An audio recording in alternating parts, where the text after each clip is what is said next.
Sports Talk, what's up, man? What's going on? We got more coming today. We're busy tonight again. That's what we do, man. Very busy tonight. Um, Davante Adams, who was traded from Green Bay Packers to the Raiders, Las Vegas Raiders, because of course he played with Fresno State. He played at Fresno State with Derek Carr. That was his best friend, one of his close friends, and wanted to go back and play with him. I had to get a refill. And we're back. Anyway, man, wanted to go back and play with him. That's why he was traded from. He was unhappy with the he wanted to be paid, so they traded him to the Raiders. But then the idiots, they trade the Raiders. They traded they let go Derek Carr, and they signed him. A couple of games of the season, almost the end of the season, because they didn't want him to get hurt, and his contract would have been fully guaranteed, so they didn't want that. The guy's Carr was a solid player, but again, you signed with the Saints. I know you went with the Jets. At the time, I wanted him instead of Jimmy G, which is look how that turned out for Jimmy G, man. He's hurt. Look how that turned out. But for the Raiders, how dumb are you? You have a solid quarterback. Now you guys weren't working out. Listen, man, Josh McDaniels trash. As an offensive coordinator, he is solid. He is solid as an offensive coordinator. But as a head coach, he's trash. So I don't know. But these guys know a lot of people. Owners, I do favors, whatever, phone calls. Because I don't know how this guy keep getting jobs. There's nothing that he could put on paper. There's nothing. Because all that stuff's on tapes. You know what I mean? All that stuff's on tape. So there's nothing that you can put on paper to say, you've been great. There's nothing. As an offensive coordinator, yes, he's a solid offensive coordinator.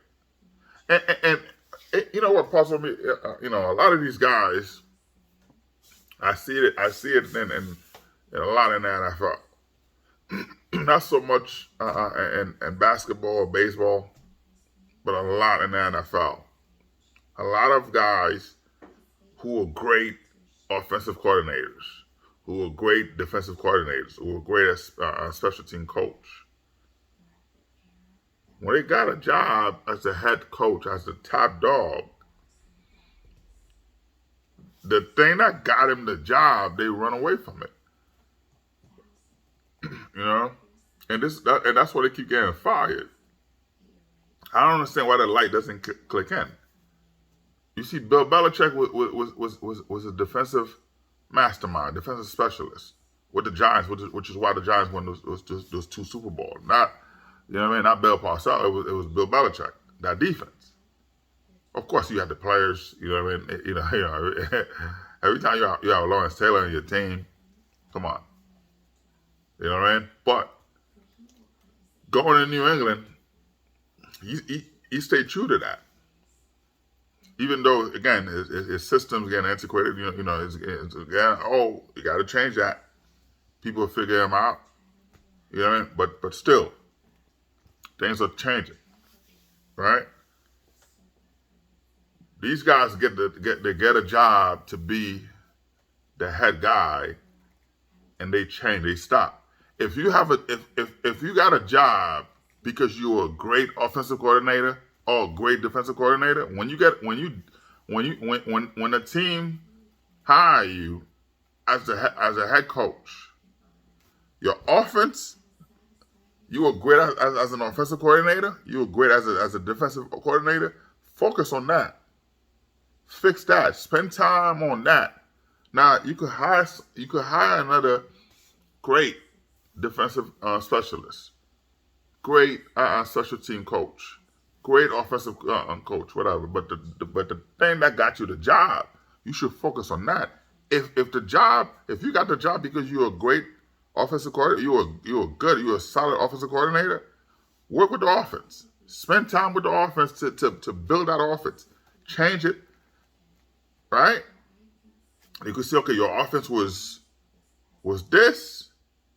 We were last. We were dead last. We were 32 in the league to top 5, right? That's something you could point your hat on. You could say, well, I took this from that to put it here.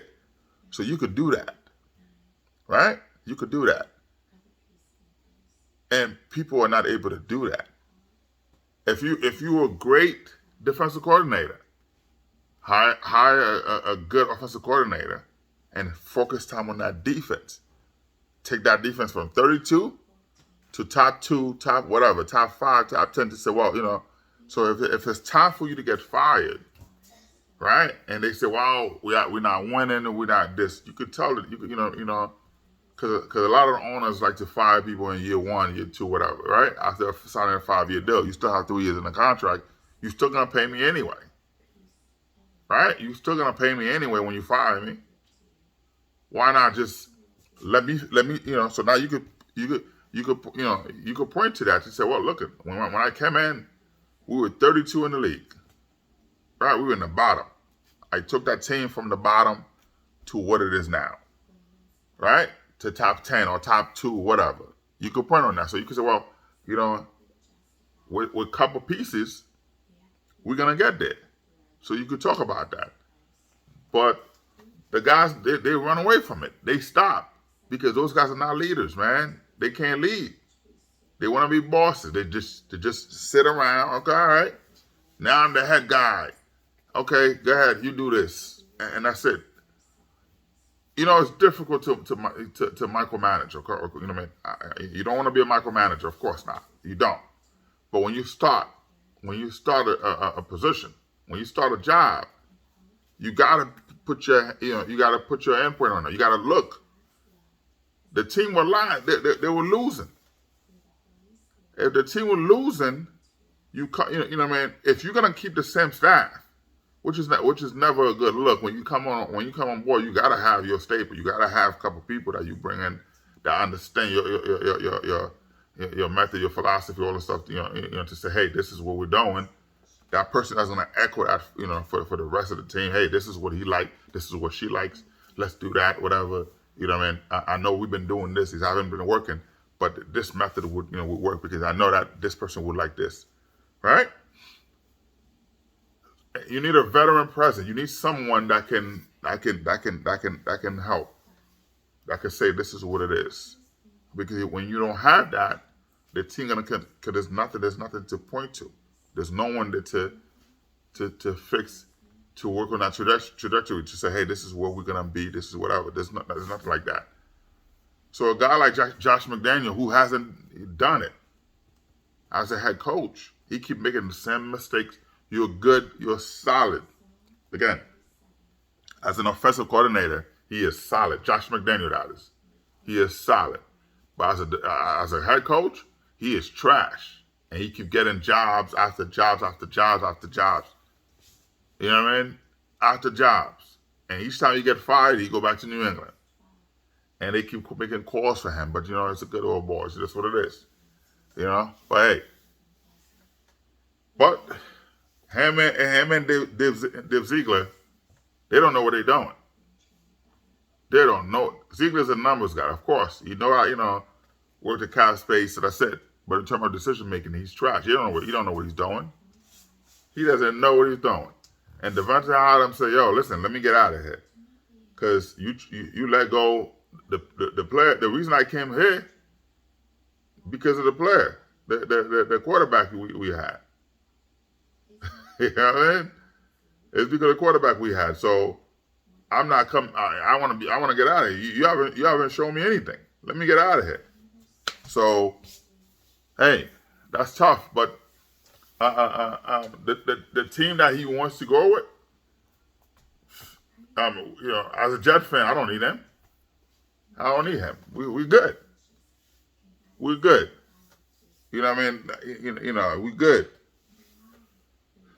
Now you see, I wouldn't mind DeAndre Hopkins. I wouldn't mind DeAndre Hopkins. For Corey Davis. trade Corey Davis, which you know, man, I said you trade Corey Davis, you add DeAndre Hopkins, which is an upgrade. But Davante Adams, that will stunt the growth of Garrett Wilson. I don't want that. The kid was rookie of the year, and he's balling. He is balling right now in the OTAs. He's doing his thing, man. He's ready to be QB1. But I know that he's gonna take a lot of double teaming, you know. But to have a you know, DeAndre Hopkins, that will help, but not Adam. You know what I mean? So, but the team, you know, he'll be traded to the.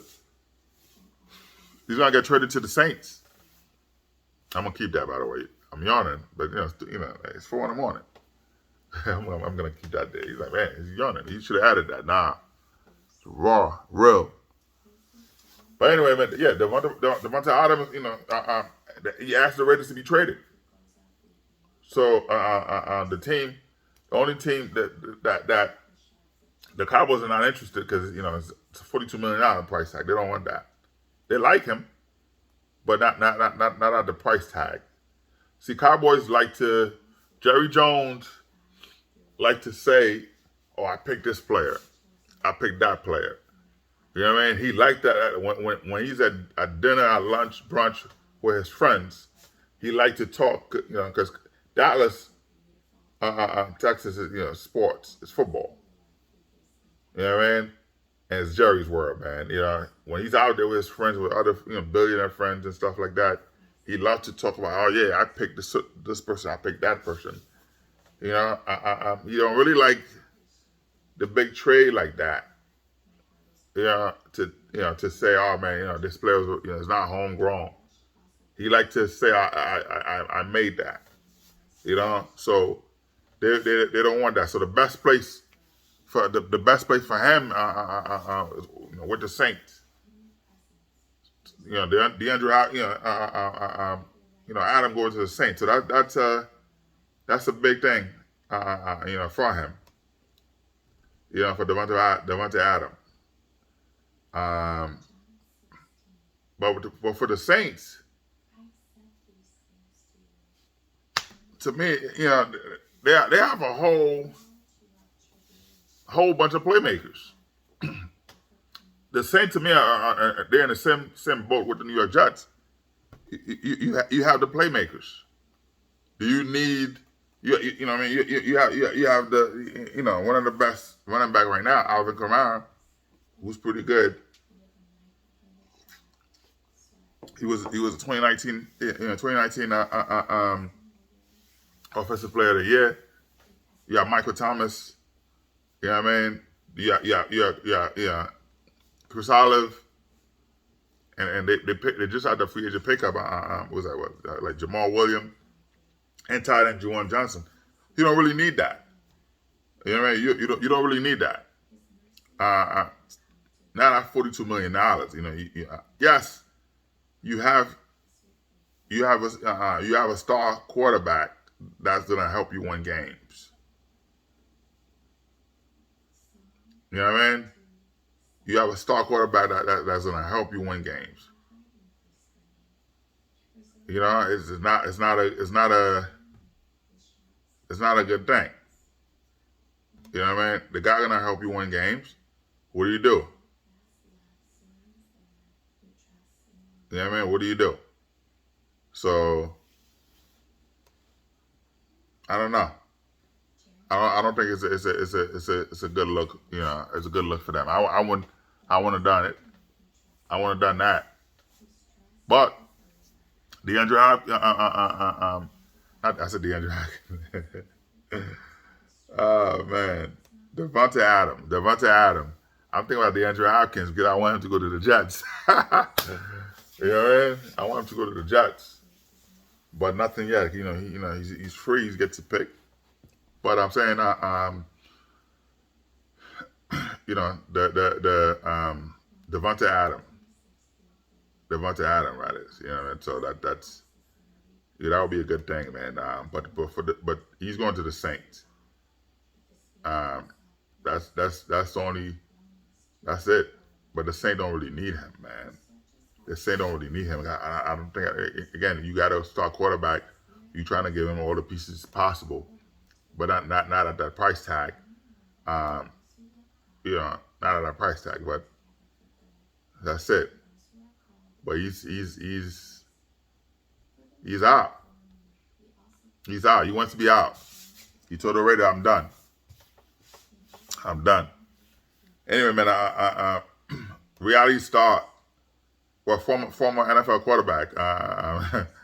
He called the police on his wife. They're arguing. And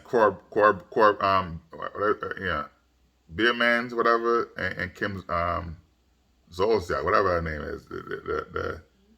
I don't know if people who watches those reality shows. He was arguing with his wife.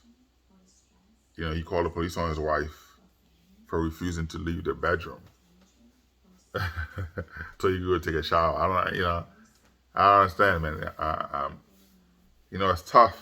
They bought that big house on credit, and he thought he was gonna be in the NFL, and he's been bouncing around because he's not good. He's trash. You know what I mean? If he's trash. If you watch he's trash. So I think the show's on Bravo.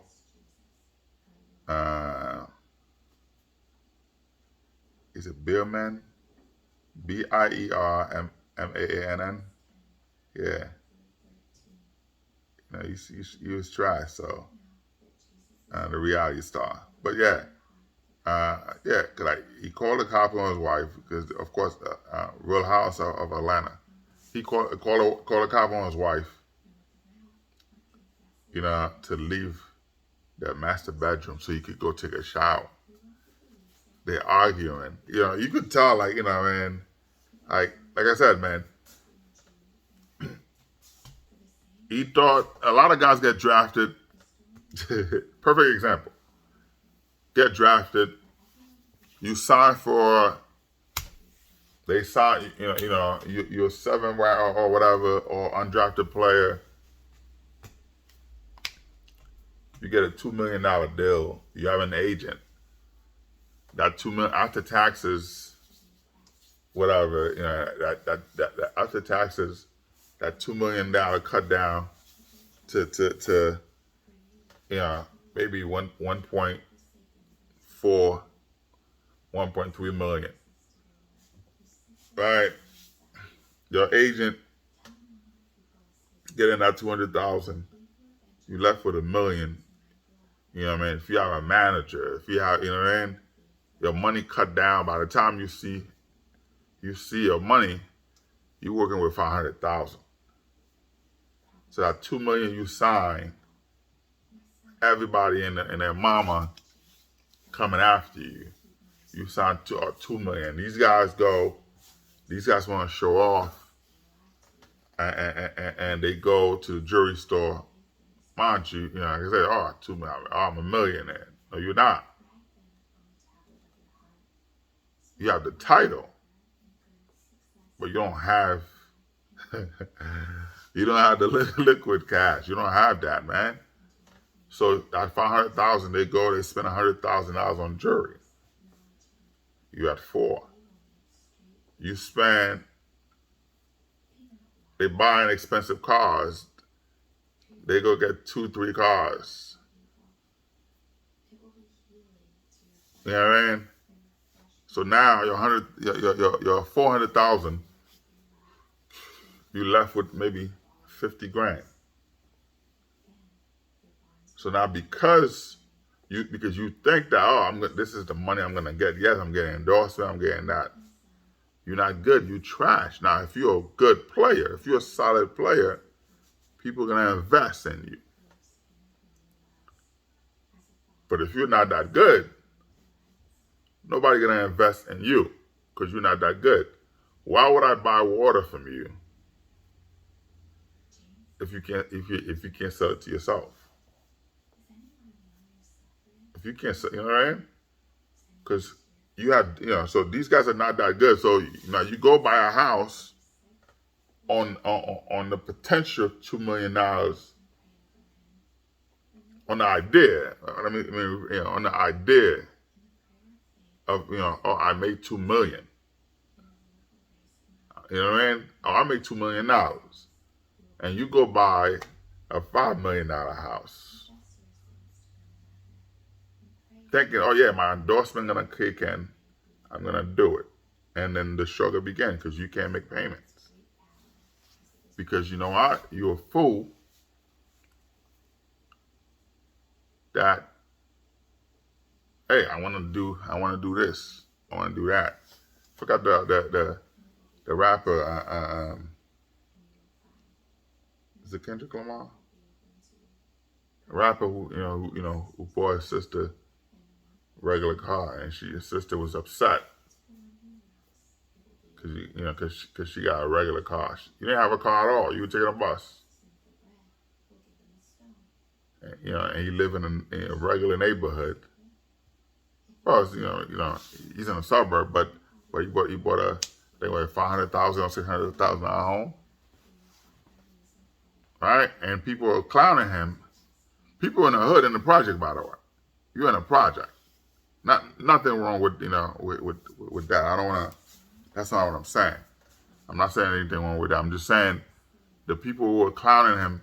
You read the comments, or the people who are clowning him because he's not only he's driving a regular car, not only he didn't go buy $1 million mansion, all the stuff.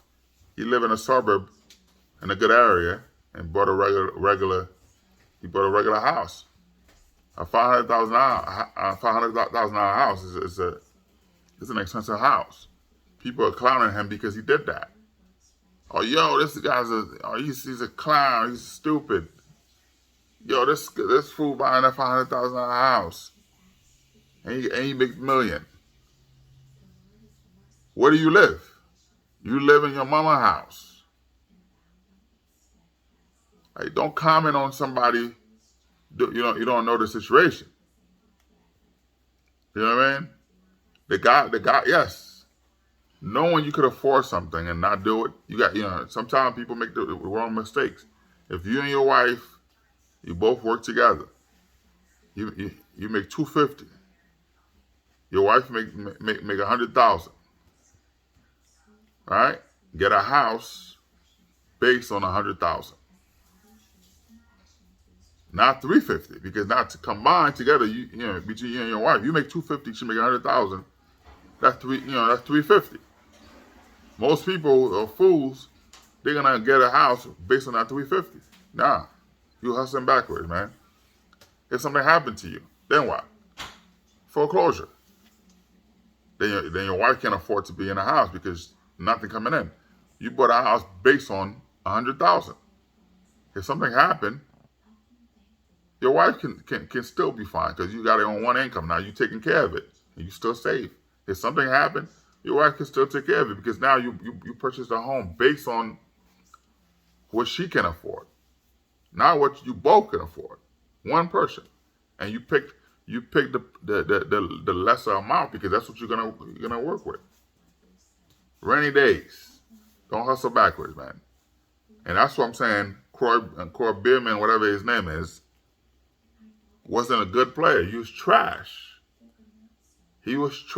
He thought, I'm gonna make it. I'm gonna be this whatever. And of course, she got nothing going on. No money was coming in. That's what you got to do. Keep doing the reality, all the stuff to keep money in. You went and bought an expensive home that you don't have the money coming in to pay for. Now you're in issue. So now they having a problem because again, he can't get a job, right? He can't get a job because a lot of guys, again, you're in college, you play sports. A lot of time, those guys don't go to you don't go to class because it's structured. The way they they don't tell you that. The way they schedule those classes. Practice at 12:01. right? Practice start at 12:01. Your class start at 12 o'clock or 11:59, 11:50, whatever. Class start at 11:50. Let's just say. Practice at 12:01. Your scholarship is not academic based. It's sports. Now, if your scholarship based on academic, you have the low leverage to do. Hey, before they used to, now they can't tell you that, but before, back in my days, they were blunt with it. But your scholarship is not academic. So what you gonna do? So a lot of those guys, they're guys, the black athletes who didn't care for school anyway. Of course, they were excited. I'm just gonna play football, go play basketball, and ignore the classes. So a lot of guys, if they can't make it in sports, then what are they doing? You see them at Walmart getting jobs. You see them at Home Depot. You see them, Again, there's nothing wrong with working at those jobs, and that's not what I'm saying. You have your job. A job is a job. You're paying the bills. Yes, a job is a job. You get to pay your bills, and that's amazing. And I don't want you to think that that's what I'm coming at. I support any job, anyone doing their job. What I'm saying is the guys who are athletes, right? Who they could have. Again, school's not for everybody. You could be a plumber, electrician, or whatever. Congrats. That's what I'm saying. I'm not talking down at people working a regular job. That's not what I'm saying.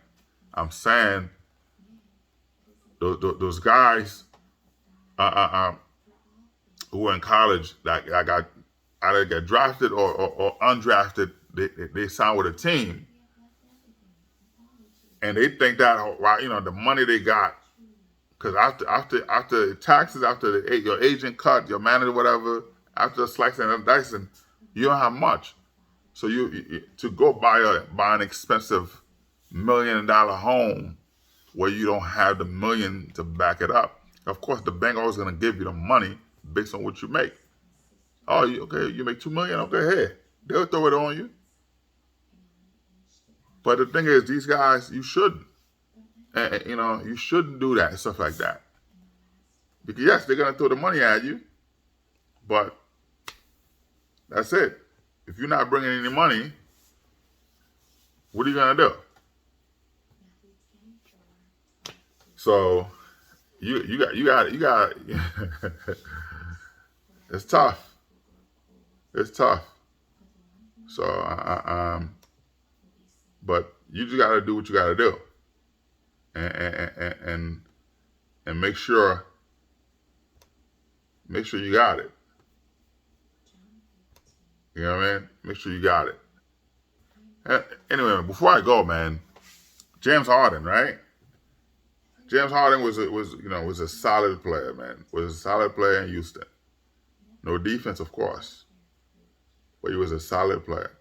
He's upset because people are saying he doesn't play defense, right? And he's trying to, he's talking about team trashing him because he can't play defense. You show team. I haven't seen it. You should be showing it all the time you've been in the league. I don't see it. And now he's talking about he wants to go to he want to go back to Houston. Ime Udoka, right? Ime Udoka. He's a defensive specialist. You think he's gonna allow you to come in, be part of the team, be the James Harden you thought you were, you were before, and he's not gonna say anything? No. He have a young team that he have full control. He could have went anywhere. In year one with Boston Celtics, he took them to the NBA Finals. Right? In year one. And if he was the coach this year, they would have won. They would have been in the NBA Finals right now. I'm not saying Missoula's not a good coach. That's what I'm saying. But still, it's a different mindset. So him in Houston with that young team, he's gonna mold. He's gonna build that team. And James Harden's not coming in to just take 30 shots. No, you're a role player. They need to sell seats, okay. But here's the thing for James Harden, right?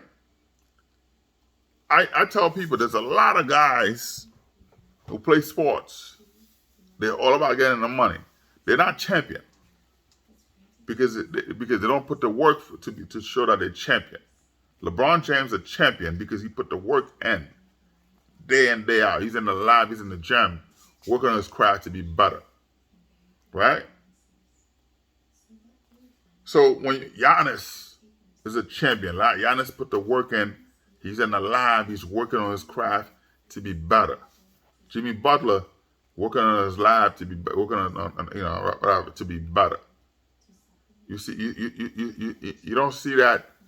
You don't see that from Joel Embiid. You don't see that from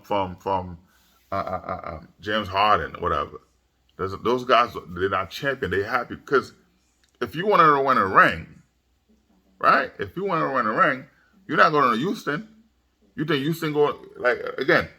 Ime Udoka took that team, Boston, year one to the NBA Finals. Yes, they were close. Do you think that he's going to take Houston to the finals? No.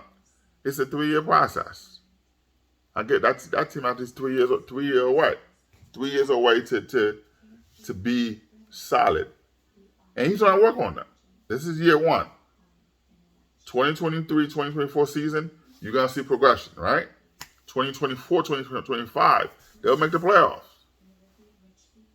They'll make the playoffs. They're gonna contend. Well, the Western Conference is weak, so they'll make the playoff. 2023, 2024 season. They might. Who knows? They might be in a play-in. Now, 2025, you'll see the real team, and he's gonna do that. They're giving him time to do that. But for James Harden, right? If you want to play, you can't tell me you want to run a ring. You're gonna be a champion, and this is get out of here, man. Those guys are trash, man. I'm sorry, man. These guys are trash.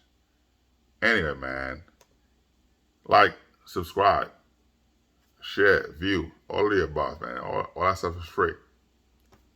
Peace out, man. I'm just gonna go back to enjoying my jack, man. All right? Come party with me.